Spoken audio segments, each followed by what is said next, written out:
So one of the more interesting things I've noticed is when I mention carbs, or if I say the word carbs, what comes to mind? Typically, it's things like rice, pasta, potatoes, and bread. Now, what if I told you that you're looking at food all wrong? Hey, what's going on, guys? This is Dr. Philippe here. Thank you for coming back to my channel.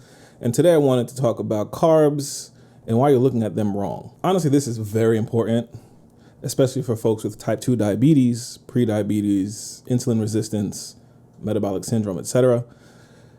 It's very important to get the full picture as to what carbs are, what are their sources, and how they can play a role in impacting your health long term, and even in the short term. One of the biggest reasons why it's important to understand carbs is because of the glycemic index. And if you're not familiar with the glycemic index, it's basically how carbohydrates impact your blood sugar levels. Now, not everything you eat or drink has an associated glycemic index, but a lot of things that you eat and drink do. And it's very important to keep that in mind when you're choosing foods to eat specifically. To put it simply, foods with high glycemic indices, they spike your sugar and then also cause insulin spike, which is not good for you long term. What you want to have is a diet that's filled with more foods with lower glycemic indices, and you're not dealing with insulin spikes as a result. So like I mentioned, when you think of carbs, you naturally think of rice, pasta, bread, potatoes, but you should also consider fruit and vegetables.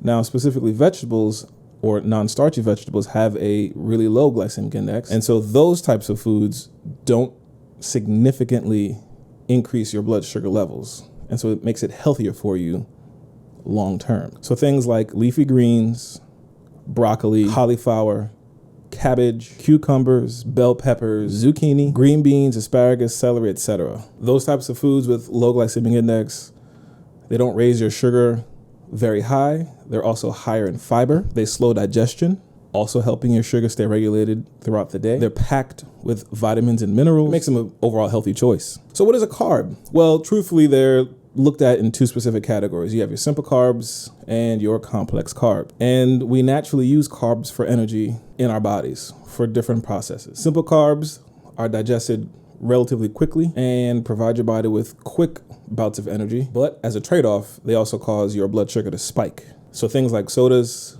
candy, and pastries, those are chock full of simple carbs that, although they may taste good, they definitely spike your sugar and are not good for you long term. If your diet is full of those, you're setting yourself up for failure down the road. Moderation is always key, but specifically when you're dealing with type 2 diabetes, those are the types of carbs you want to avoid at all costs.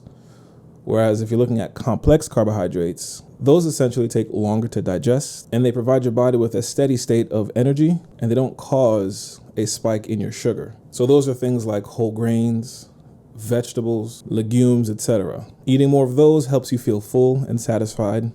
And again, it helps regulate your blood sugar in the immediate and long term. So for a quick recap, simple carbs, fast energy, but they cause a spike in your blood sugar levels. Complex carbs, steady energy. You also get the benefit of more nutrients and fiber, depending on what you're eating. Now, for those of you that are dealing with type 2 diabetes or pre-diabetes or know someone with diabetes, what you want to keep in mind when you're looking at foods is that, honestly, carbs are everywhere. They are in a lot of the foods that you like to eat. You also need to consider the hidden carbs. And those are ones that are coming from baked goods, although that really shouldn't be hidden if you think about it. But anyway, sugary beverages, snack foods, things like sauces, barbecue sauces, other sauces, and dressings. Things like fruit juices. The next time you look at a carton of juice, you should flip it around, look at the nutrition label. Number one, look at the serving size. Do you even know what one serving of juice looks like? And then number two, look at the total carbs. This is a point where a lot of people often neglect as far as looking or trying to really identify where the extra carbs are coming from. You can drink more calories than you can eat in general. Most oftentimes, people are not having just one serving of that juice. So when it comes to dealing with foods, carbohydrates, glycemic index, and blood sugar levels, especially for type 2 diabetics, pre-diabetics, people with insulin resistance, metabolic syndrome, etc. One simple thing I want you to start doing is changing how you look at food. Look at food as either a major source of carbs, a major source of protein, or a major source of fats. Now, the benefit of sticking to whole foods is that they tend to lean heavily in one specific category, whereas if you eat more processed foods, more packaged foods, they tend to overlap very highly across 2, if not all 3 categories. And it may not necessarily be healthy for you depending on what you're eating. And as it relates to other factors for your health, as always, make sure you are talking to your healthcare provider. Maybe you need to talk to a nutritionist or a dietitian to help create a diet plan that works for you and your potential dietary limitations. But you really should be looking at how you think about food. Consider it as a carb, a protein, or a fat for the most part. Lean away from processed foods, leaning towards whole foods, and it can make your life simpler, and it could also make you healthier long term. Stay tuned to my next video where I talk about whether or not you can cure diabetes naturally. Thank you guys for stopping by. Don't forget to like, comment, and subscribe, and I'll see you in the next video.